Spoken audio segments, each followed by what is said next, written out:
അങ്ങനെ നമ്മൾ ഇടുക്കിയിലൊരു അഡ്വഞ്ചർ പാർക്കുണ്ട്, അവിടെ എത്തിയിരിക്കുകയാണ്. ഒരു സൈക്കിളും ഒക്കെയൊന്നും ഇവിടെ കാണാനില്ല. ആരും സന്ദർശകർ വളരെ കുറവാണ്.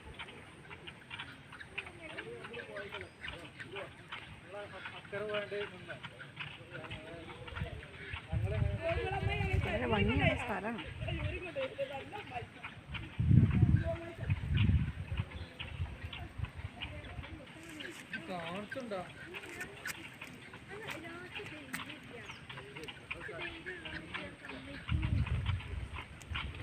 ഇതിന് പ്രത്യേകം പാസ് വേണം, പക്ഷെ ആരും കയറുന്നില്ല. അല്ലെങ്കിൽ നമുക്കൊരു വീഡിയോയിൽ കാണാമായിരുന്നു.